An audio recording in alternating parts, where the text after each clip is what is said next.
El Espíritu Santo desciende en Pentecostés. Cuando llegó el día de Pentecostés, estaban todos juntos en el mismo lugar. De repente vino del cielo un ruido como el de una violenta ráfaga de viento y llenó toda la casa donde estaban reunidos.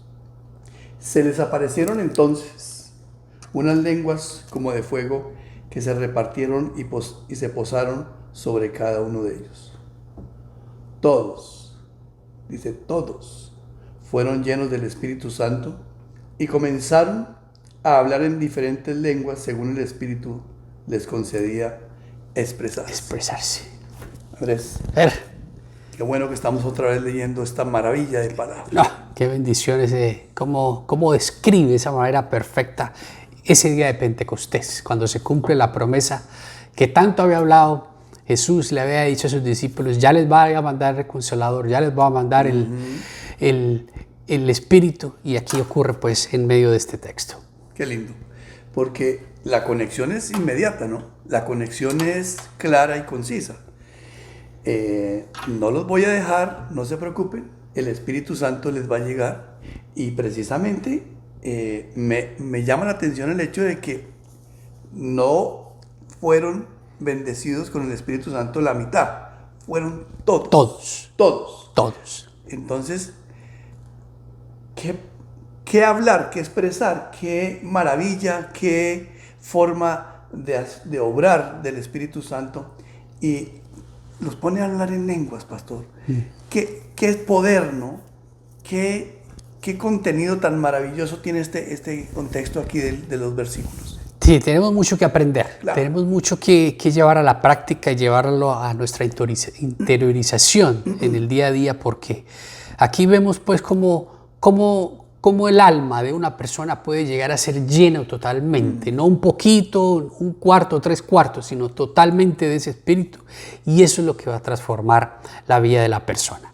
Aquí en este caso en particular dice que los discípulos y todos los que estaban ahí comenzaron a hablar en lenguas. No tiene que pasar eso, porque ya son otros tiempos y ocurren cosas diferentes a las que ocurría en este hecho, pero todos tenemos el Espíritu, y una vez tengamos el Espíritu tenemos el don del Espíritu, que es amor, alegría, paz, bondad, fidelidad, humildad, dominio propio.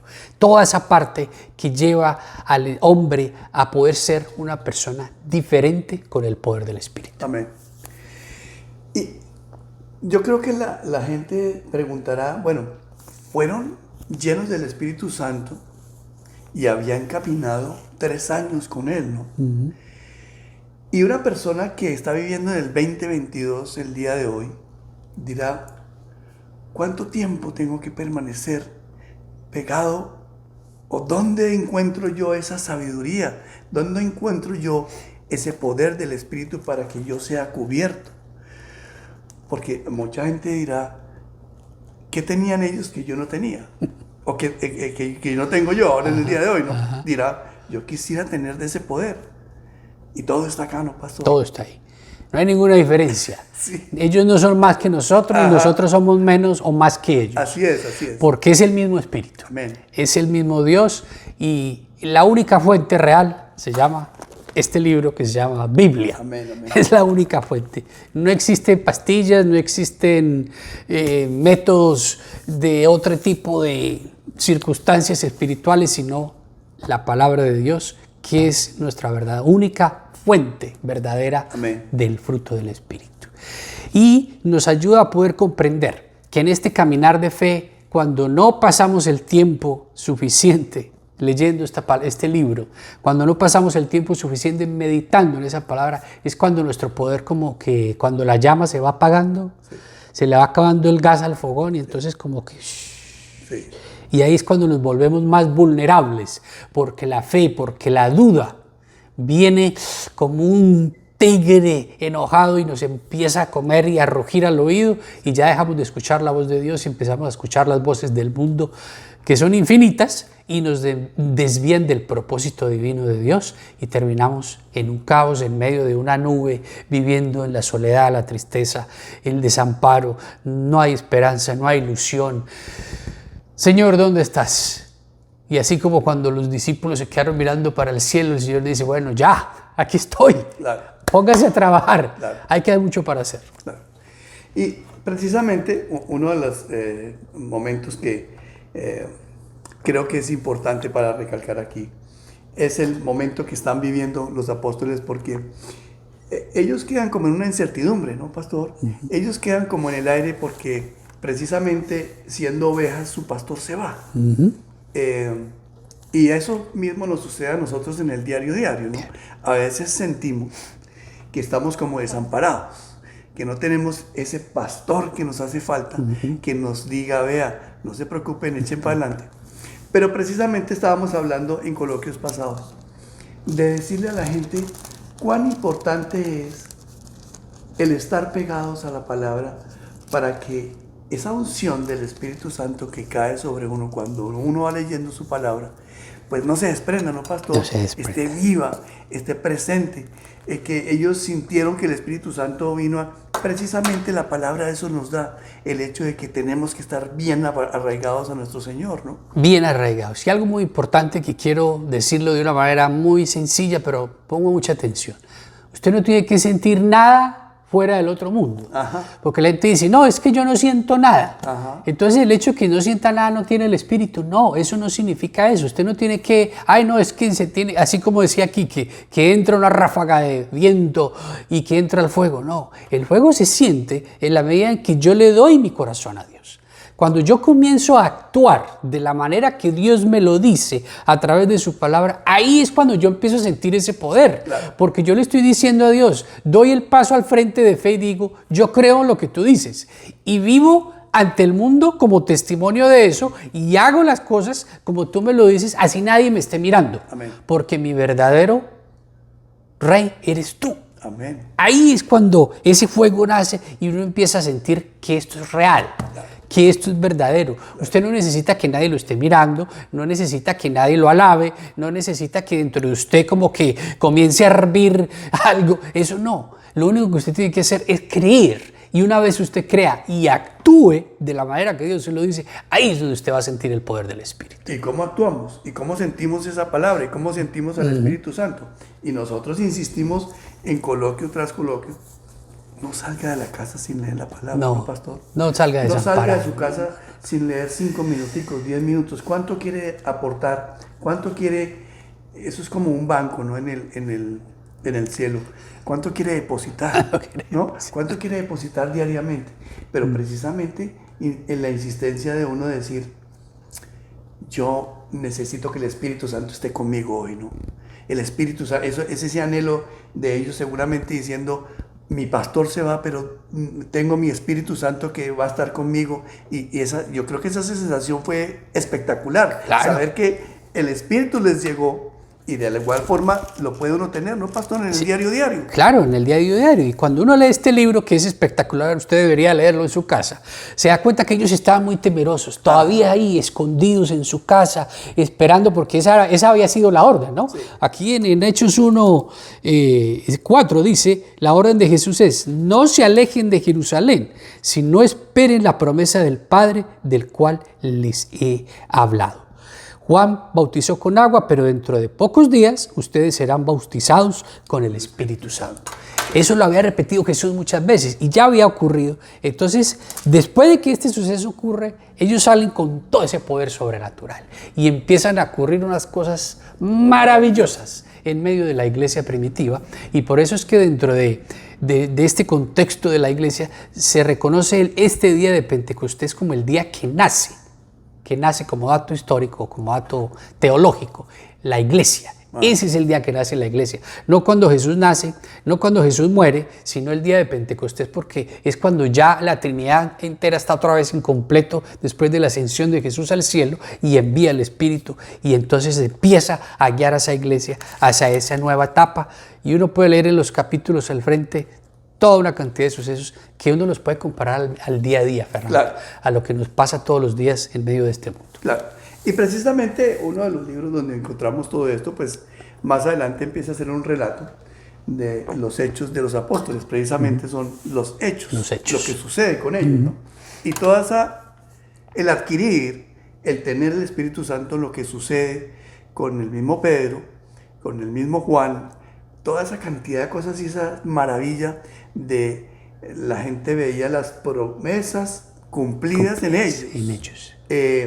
¿Por qué razón? Porque creyeron e hicieron lo que era la gran comisión, y la veían una realidad en su vida.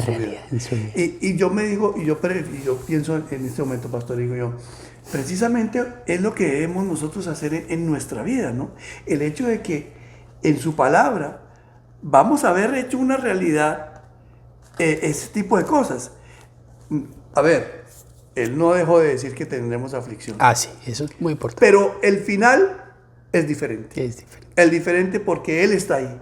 Ese final no es el final donde vamos a encontrar que el protagonista de la novela pues se murió y se murió. No, aquí hay un protagonismo diferente. Aquí el final de la novela va a ser de una manera diferente. De una manera. Porque está él ahí, ¿no? Siempre. Y no es lo mismo pasar por esa dificultad, por ese problema desde el comienzo con él, que pasarlo solo. Exacto. Aun cuando se esté en medio de la tormenta y caigan rayos y centellas y haya viento y se sienta temor, Él está ahí para abrazarnos, para confortarnos, para hacernos sentir que Él tiene el control de las cosas y podemos sentir esa paz en medio de la tormenta. Eso no es lo mismo que pasar ese mismo dificultad o pasar ese desierto sin la presencia de Dios, sin la presencia del Espíritu, porque ahí sí el caos viene y domina.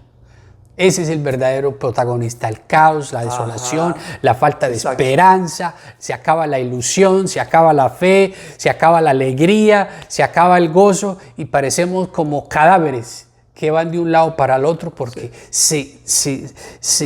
no hay vida en nuestro corazón, no hay vida en nuestra alma, pero con el Espíritu podemos traspasar cualquier dificultad, por más dolorosa que sea. Sí. Y digamos que muchas de las personas que nos ven van a decir, ¿cuál sería el camino? ¿Cuál sería la forma? ¿Cómo hago para que ese Espíritu Santo y esa compañía, pues ya lo hemos repetido varias veces? Lo importante es el estar leyendo, el estar pegados a la palabra.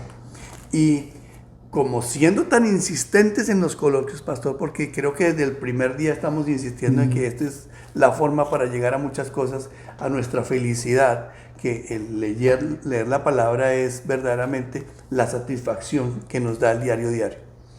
Pero continuamos y seguiremos insistiendo en diciendo a la gente, no deje de leer la palabra, pastor. Pero no solamente leerla, aplicarla. Llevarla a la vida.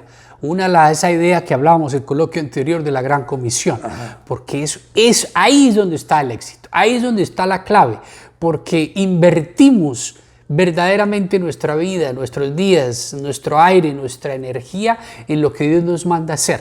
Y ahí es donde encontramos el verdadero gozo. Usted puede tener todo el dinero del mundo y le va a faltar el gozo que da vivir de la manera que Dios lo dice. Claro. No lo digo yo porque sea yo, sino porque es lo que leemos diariamente. Claro. Y es la verdad absoluta. Pero eso solo lo sabe el que puede leer esta palabra, el que se introduce en ella y el que la practica día a día, el que la enseña a sus hijos, el que da testimonio al mundo de que así es, sin importar lo que pase alrededor. Claro. Y es una práctica diaria, ¿no? Diaria. La práctica diaria del hecho de que vamos leyendo y vamos haciendo una práctica de lo que vamos leyendo y vamos entendiendo de que la Gran Comisión, pues como lo hablábamos en coloquios pasados, que la Gran Comisión está en el poder expresar de lo más profundo de mi espíritu, de mi corazón, a mi entorno, en mi trabajo, en mi familia, poder expresar que yo soy y formo parte de una familia grande, que es el conocer de Jesús para poderle expresar a la gente ese tipo de cosas, ¿no? Que mis actos son y forman parte de el leer mi palabra, de el Espíritu Santo, entender de que es quien me guía, quien es el que me muestra. Y esa es mi comisión. Mi comisión es que mi entorno sea mejor todos los días, pastor. Que la gente entienda que yo, leyendo, entiendo que la comisión que me dejó Jesucristo, ahí está. La estoy practicando, ¿no? La estoy practicando. Pero, Fernando, también viene la otra parte.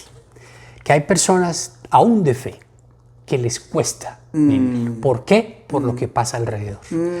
Porque se cuestionan y empiezan a cuestionar a Dios y entonces se meten en un viaje a extremos de duda y a extremos de dolor y de rabia contra el propio Dios. Entonces nos preguntaban en los emails que nos mandan, decía, ¿por qué? O sea, ¿qué hace uno ahí? En realidad no tengo la respuesta porque no existe la respuesta única, nadie la tiene. Lo único que podemos decir bíblicamente es que no se le olvide que vivimos en una guerra espiritual, que existe el bien y que existe el mal. Ya sabemos que Dios tiene toda la autoridad, que la autonomía de este mundo reposa sobre los hombros de Dios, no necesita pedirle permiso a nadie para hacer nada, pero es la consecuencia del pecado. Pero entonces, ¿qué hace una persona que cree y que quiere vivir y sentir esta parte del espíritu en medio y no se sabe explicar las cosas? Bueno, podría decir muchas cosas, pero voy a decir esta.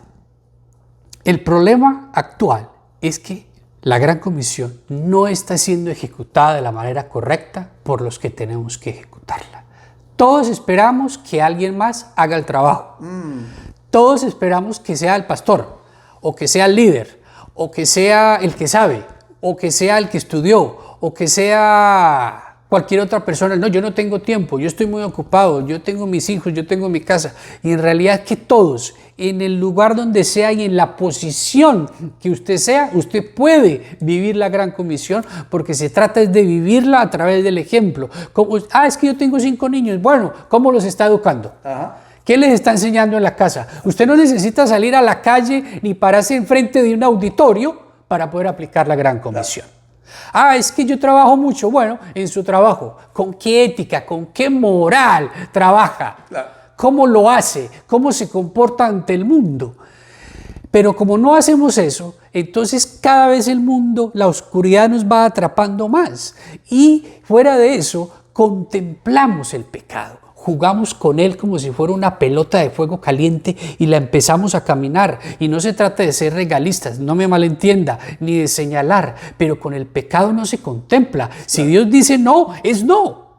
Por eso la Biblia nos enseña que Dios ama al pecador, pero odia al pecado. Una cosa es que yo pueda amar a la persona y tratar de, a través de los principios bíblicos, en ciertas circunstancias y en ciertos lugares, poder llevar a la persona a que conozca la verdad de Dios. Pero yo no puedo meterme a coger la pelota de fuego simplemente porque yo pienso que soy muy fuerte, porque ahí es donde cometemos el error. Y entonces comenzamos a condescender y empezamos a decir, bueno, es que eso no es tan malo, Fernando. Eso no seamos tan legalistas. No nos volvamos. Es una cosita chiquitica. Perdónenme, pero tenemos que ser, mejor dicho, radicales en eso. Radicales, porque el Señor no me dice, es que es medio blanco o blanco 3/4. Es blanco. Es negro, es negro. Es pecado, es pecado. Es sí, es sí. Es no, es no. Y por eso entonces es tan importante cómo nosotros vivimos y lo que le enseñamos a nuestros hijos, porque en el futuro serán ellos los que tengan esa misma tarea con su generación para poder entonces esparcir el reino de los cielos, para poder esparcir la semilla de la palabra y para poder cumplir esa orden de la Gran Comisión. Ellos serán los que tienen la Gran Comisión. La Gran Comisión. Y me hace acordar, bueno, quisiera repetir, nuestro Señor aborrece el pecado, mas no al pecador. No al pecador. ¿No? Entonces tenemos que tener claro eso, porque a veces confundimos el hecho de que el Señor aborrece al pecador. Vemos muchos pecadores, pero no se trata del pecador en sí como la persona, sino lo que está haciendo, ¿no, pastor? Correcto, el acto. El acto, para ponerlo en términos más claros, el acto de lo que es. El acto, porque esa gracia y esa salvación siempre estará disponible para el que quiera darle la espalda al pecado y decirle, Señor, te entrego mi vida. Exacto. Y el Señor no se va a acordar de ese pecado, pero se tiene que dar la vuelta y tiene que tomar la decisión. Exacto, exacto. Y hacía claridad a eso, porque de pronto puede haber un poquito de confusión. Sí, puede haber un poquito de confusión. Es precisamente la esencia de eso. Y me acordaba también una hora que usted estaba hablando, pastor, era que Pablo más adelante habla acerca de los dones. Cada uno tiene un don. Cada uno debe ejecutar su don.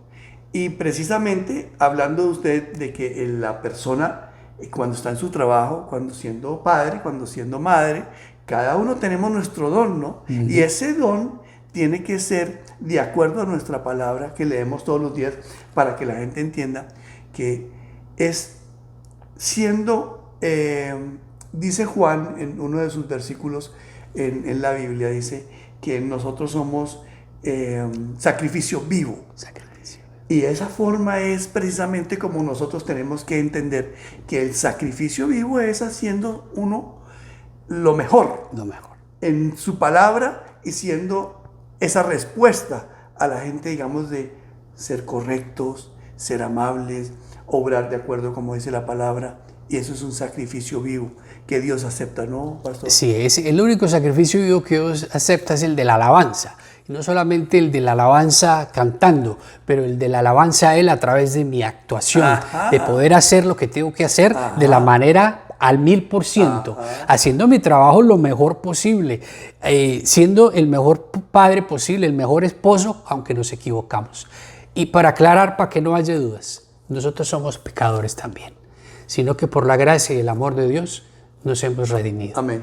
Y es su palabra y su espíritu el que cada día, y la sangre derramada en la cruz, la que nos lava de ese pecado. Nunca dejamos de ser pecadores. Somos santos, porque así nos llama la Biblia, pero seguimos pecando y es esa gracia de Dios la que nos permite poder llegar a los pies de Dios todos los días. Bien, un gran abrazo para todos.